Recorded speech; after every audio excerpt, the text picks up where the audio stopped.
From the start, our vaccination strategy has been centered around reaching approximately 1.6 million Americans, including gay, bisexual, and other men who have sex with men, and others with a known high risk exposure to monkeypox. To do that, we've worked nonstop to scale up access to the Genovis vaccine in the US. In fact, we have made more Genovis vaccine available than any other country in the world. And because of the FDA's authorization of safe and effective intradermal vaccination, we can accelerate the number of shots in arms with the urgency this outbreak warrants. As of this past Monday, we have made 1.1 million vials of vaccine available to jurisdictions. That is the same total number of vials that jurisdictions were expecting before FDA approval of intradermal administration. As Administrator O'Connell will discuss shortly, we're approaching having enough vaccine for everyone in the at-risk community to receive 2 doses of vaccine. I'm also glad that we've seen significant progress in intradermal administration of vaccine in just the last 2 weeks. As of today, 75% of jurisdictions are already applying intradermal administration of vaccine, and another 20% are working to move in that direction. This is important progress in a short period of time. As a cumulative 1.1 million vials are delivered to jurisdictions, and as we get more supply, we are approaching the point where we can offer 2 doses of vaccine to the entire high-risk population via intradermal administration. While we continue to deliver as much vaccine to states and jurisdictions as possible, our focus has to be getting those shots into arms. Over the past couple of weeks, CDC has been working closely with jurisdictions and clinicians directly to operationalize the intradermal approach. They've hosted webinars with thousands of providers, provided video trainings, and our team is in touch with health leaders around the clock.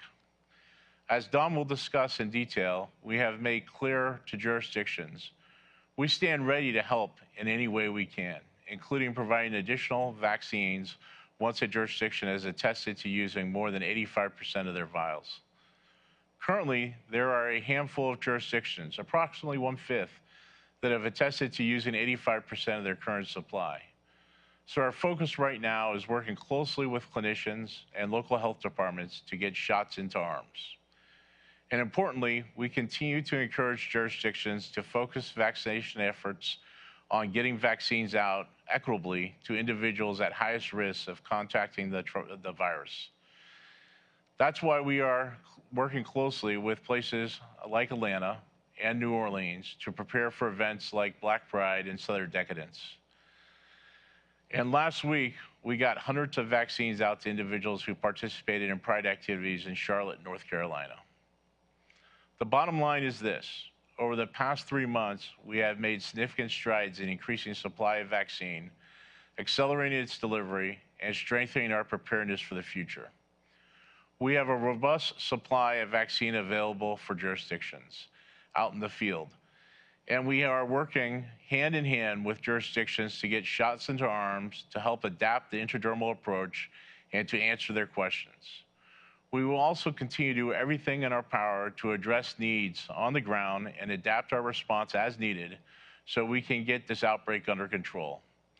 Before I turn it over to Assistant Secretary O'Connell, I want to take a moment to recognize the work of jurisdictions that are leveling up their operations to get more vaccines into arms. Just this week, our team heard from health leaders here in DC who told us they were getting 900 shots out per day using the intradermal method and getting between 4.5 and 5 doses on average per vial. Those aren't just numbers. That's real action impacting hundreds of people every day. So thank you to all the clinicians, health partners, and members of the community for working together to combat this outbreak. With that, let me turn it over to Assistant Secretary O'Connell. Bob, thanks so much. At ASPR, we continue to do everything we can to increase the availability and accelerate the distribution of vaccines and treatments nationwide, with the goal of first offering vaccines to Americans at highest risk of contracting monkeypox. As Bob mentioned, we are soon approaching the point where most people at highest risk will have access to 2 doses of Jynneos. Our work is far from over, but this is a step in the right direction as we continue to fight the spread of the virus. Now I'm happy to walk through the numbers. To date, across all 4 phases of the national vaccine strategy, we have allocated approximately 1.1 million vials of Jynneos vaccine. We shipped about half of that number prior to the FDA issuing their emergency use authorization for Jynneos, allowing for intradermal administration. So those first 600,000 or so vials were distributed when 1 vial equaled 1 dose. Since the FDA issued the EUA on August 9th, we have shipped approximately 188,000 additional vials of vaccine, which represents up to 940,000 doses using the intradermal vaccination method covered by the EUA. Combined, that comes to about 1.5 million doses already distributed and in the field. Now, on Monday, we launched the 4th phase of our national vaccine strategy, making the next 360,000 vials of vaccine available to states and jurisdictions for ordering and distribution. Using the intradermal administration method, jurisdictions can administer up to 1.8 million doses of vaccines from these vials.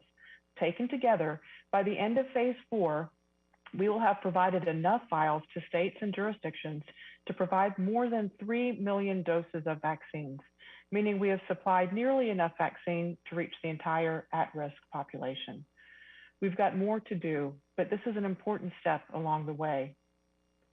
Now, as supply continues to increase steadily and we ship out thousands of doses daily, it's important that we make sure vaccines are going to the people and places that need them most, and that shots, like Bob said, are getting into arms, not sitting on shelves. As part of phase 4, in order for a jurisdiction to order from its allocation, it must attest that it has utilized at least 85% of its current supply. Since Monday, 14 jurisdictions have attested to 85% utilization. And as soon as a jurisdiction let us know that they have used 85% of their supply, they can order more. The Strategic National Stockpile Team immediately fulfills those orders and ships them out. Of the jurisdictions that have attested to this 85% utilization, since Monday, ASPR has shipped nearly 48,000 vials of vaccine, which represents up to 240,000 doses. Looking ahead, we anticipate another 150,000 vials of vaccine from our supplier, which represents up to 750,000 doses, and all coming in as early as late September. In addition, last week, we announced that Bavarian Nordic reached an agreement with Grand River Aseptic Manufacturing to establish the first US-based fill and finish for Jynneos in Grand Rapids, Michigan. Once up and running, this facility will fill and finish 2.5 million vials we ordered this summer. This is an important step in building our domestic capacity and in providing domestic jobs. In addition to getting vaccines out to those that need them most, it is also important to us that TPOXX is easily accessible for treatment to those at high risk for severe disease. That is why last week we announced that we would pre-position up to 50,000 patient courses. That's 3 times as many treatment courses as there are monkeypox cases. Jurisdictions are able to start ordering those treatment courses earlier this week, and so far the SNS has shipped out about 10,000 courses to 19 jurisdictions. That's in addition to the more than 22,000 courses we've already shipped. This approach allows us to pre-position these treatment courses for quick and easy access for patients who qualify for them. So, bottom line, our message to states and jurisdictions is if you need vaccines, if you need treatments, or if you need additional support for your local response, please let us know. And with that, it's my pleasure to turn the program over to Dr. Walensky. Thank you, Administrator O'Connell. Good afternoon, everyone. Today, I'd like to share with you the latest information and data out of our local health departments and CDC on the current monkeypox outbreak.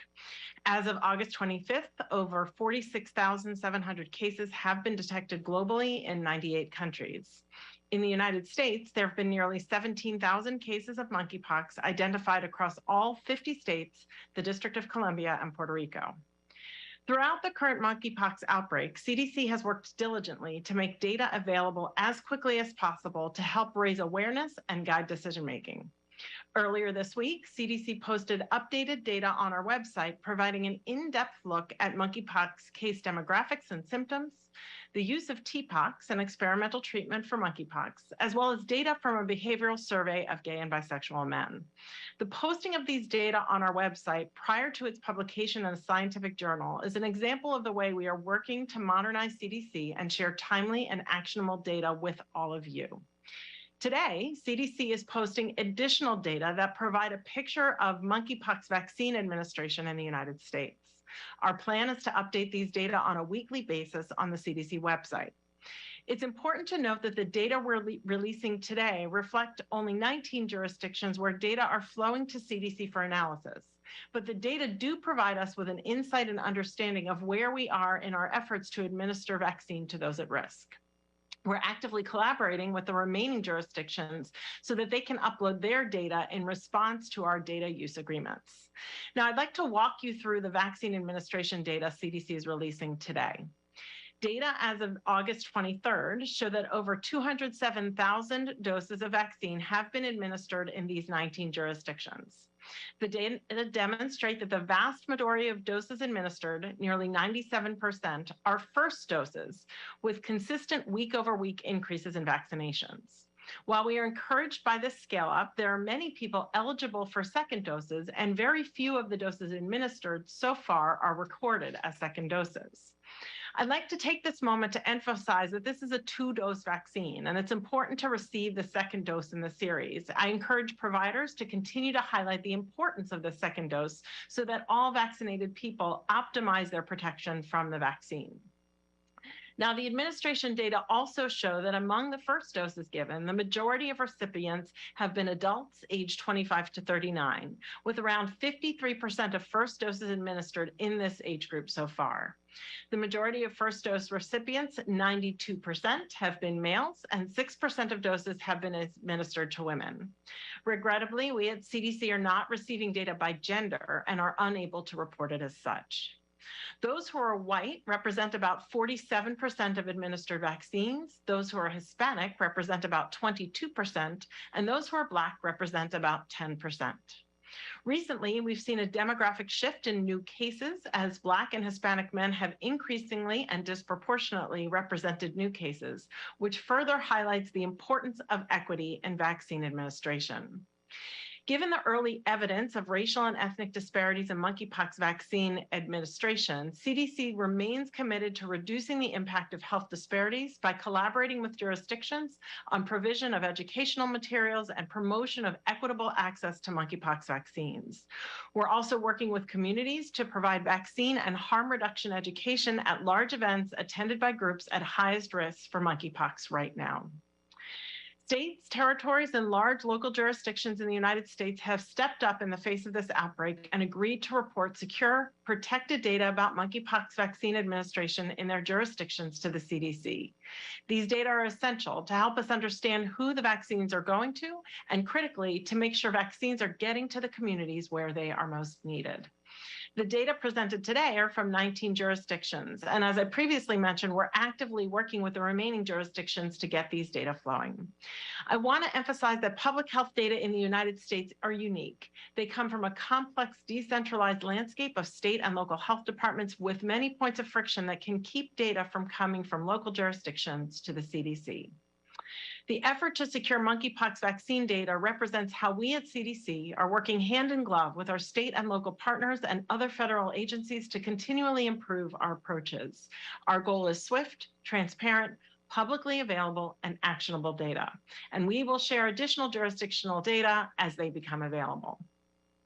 Finally, as students return to college campuses, I want to highlight that earlier this week, CDC made information and resources readily available on our website about monkeypox for administrators, staff, and students at colleges and universities. We will continue to provide the necessary information and education and conduct outreach to those at risk. As you have heard me say many times before, we remain open to feedback on how and where we can provide tailored information to those at highest risk. Thank you, and I'll now turn things over to Dr. Daskalakis. Thank you so much, Dr. Walensky. Today, I wanted to provide an update on a key element of our response. That's working closely with gay, bisexual, and other men who have sex with men to provide evidence-based behavioral advice to help reduce the risk of monkeypox as we work to get vaccination and testing to scale. It has been a top priority since the earliest days of the outbreak to communicate in plain and direct language about how monkeypox is transmitted and what actions people, specifically men who have sex with men, can take to avoid exposure to this virus. It has been core to my and our mission to provide this advice in a way that reaches men who have sex with men in places they know and trust, and to speak plainly and directly about behaviors associated with monkeypox transmission so that they and transgender and gender diverse individuals have the tools to navigate this outbreak. The queer community has been central in developing, adapting, and amplifying these messages as the outbreak has unfolded, and the epidemiology further informed our advice to prevent monkeypox. 94% of cases were associated with sexual activity, and nearly all the cases have been seen in gay, bisexual, and other men who have sex with men. Today, the CDC's MMWR reports on a special monkeypox survey of participants of the American Men's Internet Survey, or AMIS, that both reinforce this strategy and highlights the important self-motivated behavioral actions taken by MSM during this outbreak to reduce their personal risk of infection and therefore the spread of monkeypox in the community. Around 50% of surveyed men report having reduced their number of sex partners, reduced their one-time sexual encounters, and avoided some virtual and real spaces associated with increased monkeypox exposure risk. A second MMWR describes a mathematical model that shows that temporary changes in behavior, like the ones reported in the AMIS study, would not only lead to a reduction in the percentage of people who got monkeypox, but would also slow spread in the population, allowing more time for vaccination efforts to reach people who could benefit most. What this means is that the LGBTQAI+ people are doing things that are actually reducing their risk, and it's working. And it speaks to the resilience and commitment of this community to addressing the challenge of monkeypox using every tool in their toolkit, as well as the need for clear, frank, and community-responsive advice from the partnership of public health and community. This is strong progress and shows that the work we're doing to engage the community is having results and that the community has mobilized to protect itself. So let me be clear. The advice about how to reduce risk for monkeypox exposure is for now, not forever, and is an important part of our public health and community response as we urgently surge vaccinations to control this outbreak. I'll hand the mic back to Kevin for questions. Get into a few questions. Please keep your questions to one question. Let's go to Carla Johnson at the Associated Press. About what you're doing to address the disparities we're seeing in these new numbers about vaccine administration, particularly to the Black and Hispanic community. Thanks.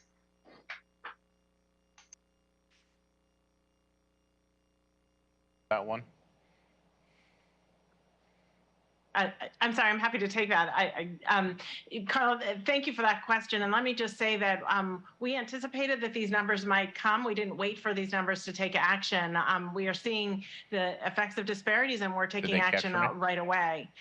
One of the things I do want to say is part of the motivation for the pilot projects that Bob mentioned early on in Charlotte, as well as the Black Gay Pride events that will be happening this Labor Day weekend, is exactly to address these health disparities and inequities in vaccine administration. And we've seen, as we're starting to roll these pilot projects out, that they are working, but not just in vaccination, but also in community and education, as Dr. Daskalakis just noted. Thanks. Let me just see if Dr. Daskalakis wants to add anything today. I'll just add really to what Dr. Walensky said, that really, with supply of vaccine increasing, I think we have a new opportunity and strategy, which is bringing vaccine to people as opposed to trying to have people find vaccine. And so I think that the example of the events that we were talking about are one, but we have others, including allocations of vaccine that are going to Ryan White clinics and federally qualified health centers. And then also hearing on the ground, since public health is a local event, strategies that individual jurisdictions are using to actually get vaccines to smaller organizations that reach people better. Thank you. Kevin, next question. Let's go to Pen Huang at NPR. Hi, thanks for taking my question. I had a question about the epidemiology of the outbreak. So in New York and a few other cities, we're seeing some early signs that monkeypox cases might be starting to fall. So I was wondering, from your perspective, if you think this is a real signal, could it be a turning point, and what does it mean about how to move forward? Yeah, let me ask. Oh, go, Dr. Walensky. Perfect. That's a great question. So we have started to see globally that we may be turning a corner. We in the United States had our first case about 2 weeks after some of the European countries that we've also started to see turn around. And as you note, or turn downward, as you note, there are certain jurisdictions, New York, Chicago, San Francisco, that are starting to report that they're starting to see a downward trend. I want to be cautiously optimistic about these. Not only because of the downward trend, but because of the Amos data that Dr. Daskalakis just noted, that we're actually seeing vaccine get out, behaviors change, harm reduction messages being heard and implemented, and all of that working together to bend the curve, if you will. That said, I also want to say that week over week, our numbers are still increasing. The rate of rise is lower, but we are still seeing increases, and we are, of course, a very diverse country, and things are not even across the country. So we're watching this with cautious optimism and really hopeful that many of our harm reduction messages and our vaccines are getting out there and working. Thanks. Kevin, can we go to another question? Liz Heileman at Paz. Yes, I'm wondering if you could say more about the cases. I know there's not many of them yet among women, but are those largely being largely related to sexual activity at this point, or household transmission, or what? Go back to Dr. Walensky. Yeah, you know, there are very few of these, but what I will say is we're generally doing epidemiologic investigations, and for the most part, we are finding that they all have some epidemiologic link to either a known case or a known exposure. So we're following those very carefully and one by one, really, in terms of epidemiologic links. Kevin? Let's go to Madison Muller at Bloomberg. Hi, yeah, I was wondering if you could say a bit more about the second shots and people not coming back for second shots. Is that because people are choosing not to come back? Is that because states, you know, until now didn't have have enough supply to administer those second shots? I was just wondering if you could provide more detail there. Thanks. Dr. Walensky, do you want to take that one? Yeah, I can start and say we're just getting our first window into vaccine administration in general and these second shots. We have some jurisdictions that have been more vigorous in terms of getting those second shots out. As you probably recall, some of our jurisdictions were using delayed second shots as a dose-sparing mechanism. We've encouraged, now that there are plenty of doses out there, as Administrator O'Connell noted, that that is no longer necessary. And so we're anticipating that people will come back for those second shots. So more to come on that, but I think one of the benefits now of having ample vaccine out there is that we have ample opportunity to administer not just first shots, but also these second shots. Thank you. Kevin, next question. Let's go to Jacqueline Howard at CNN. Thanks for taking my question. We understand that in Charlotte, North Carolina, when there were vaccination efforts at the Pride Festival there, we understand that about 540 doses of the 2,000 doses were allocated. So looking forward, are there plans in other locations, like in Atlanta, New Orleans, and others, to make an effort to administer more of the allocated doses during large events? And what are those plans to ensure that more doses are used during these efforts at the large events and during this type of outreach? Thank you. Yeah, we're definitely looking at events that expand our ability to, through equity, reach not only at-risk populations, but focus on certain demographics and through some of those events. I mentioned the events in Atlanta, Southern Decadence down in New Orleans. Let me go ahead and ask Dr. Daskalakis to add some other events that we're working on along with CDC to bring additional vaccine and, more importantly, public education outreach to. Sure, I'll start and then I'll hand it off to Dr. Walensky as well, just to say that, this is one of the reasons that this is a pilot, to actually, make sure that we're doing it on the ground in a way that makes great sense. And I also like to say, as I said before, that really public health is a local experience, and we're really providing, and I think Dr. Walensky can speak more, a lot of technical assistance. And then the local jurisdiction is actually optimizing how they're delivering, because they actually know their people really well and know their organizations as well as their events. So I think, as we go further with more events, and we're hearing more and more events that are coming through jurisdictions, it's going to get more and more fine-tuned, which is, again, one of the reasons that this is such a great pilot. Dr. Walensky? Yeah, maybe I'll just turn it back and say, because of this pilot, we got 540 people who are otherwise potentially not have been vaccinated, probably reaching a very diverse community. And so I would consider that a win. Again, we have more to learn, but also to say that, the vaccine administration is just one marker of the impact that we had in that, at that event, and the education and information that we were able to share at that event, I think should not be overlooked. So I think we had what I would call a pretty successful first pilot, and looking forward to lessons learned from that pilot and how we can expand and extend in future events. Go back to Kevin for next question. All right, let's go to Julie at Reuters. Hey, can you hear me? Thanks for taking my call. So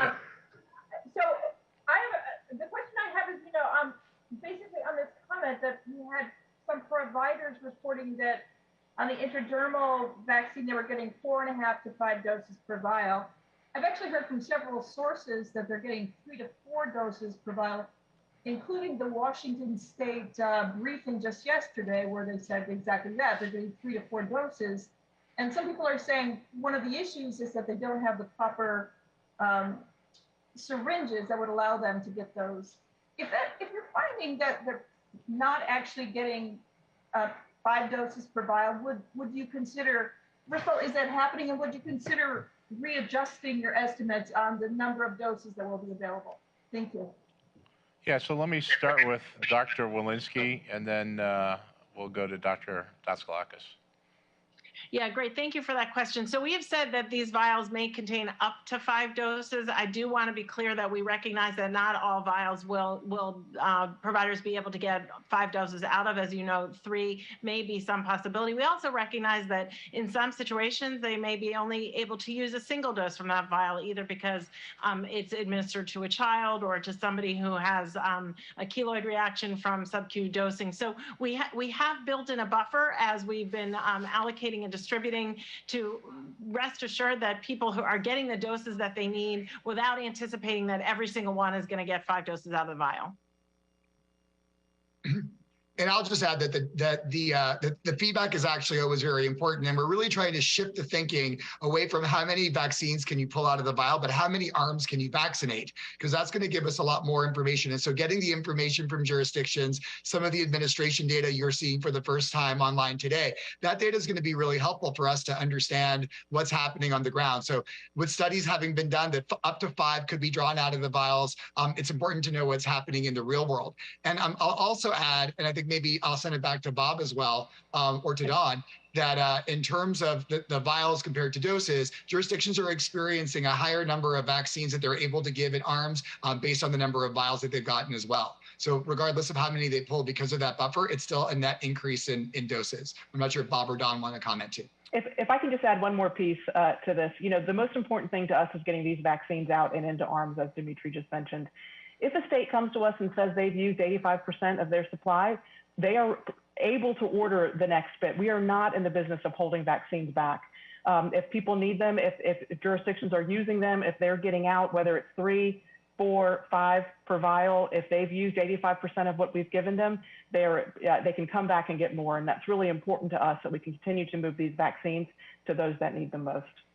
Yeah, I think that's the key part, is vaccines available. We want to administer as much vaccine as we can to reach the most at-risk population. While we want to optimize each vial of vaccine, and as I said in my opening, I talked to Washington, D.C. this week, and they were getting 4.5 to 5. I talked to a number of other jurisdictions.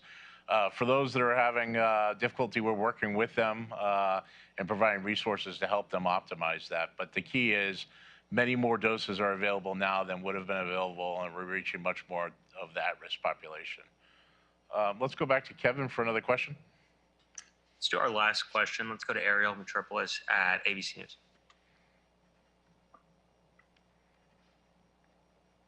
From some local official. Ariel, you cut out. If you could restart your question. Can you hear me? Yeah, now we hear you. Go ahead. Great. So with the intradermal approach, we've heard from some local officials who say that this technique may be more painful or uncomfortable and it can scar. Are you guys at all concerned that this may dissuade people from getting the vaccine? And if so, how do you plan to address that with your messaging? Yeah, so let me start off with Dr. Daskalakis, who's actually administered the intradermal approach and talk about it. And then let me go to Dr. Walensky and see if she wants to add anything. So I'll start by saying, looking at the studies, the intradermal route actually may have more redness and itching, but tends to have less pain. In terms of the scarring issue, I think specifically individuals who have a history of keloid, that's something that's very specifically concerning, but less concerning among others. So I think what we're doing is making sure that jurisdictions are armed with the right information, as well as other trusted messengers, to make sure that they get the word out. And I think that desire for protection here, I think, is going to be important to overwhelm some of the concern for the local reactions, which when compared to the subcutaneous is fairly equivalent. Dr. Walensky, I'm not sure if you have something to add. Nothing to add there. Thanks. Got it. Okay, thank you. Well, thank you. This concludes our program today. Have a great weekend.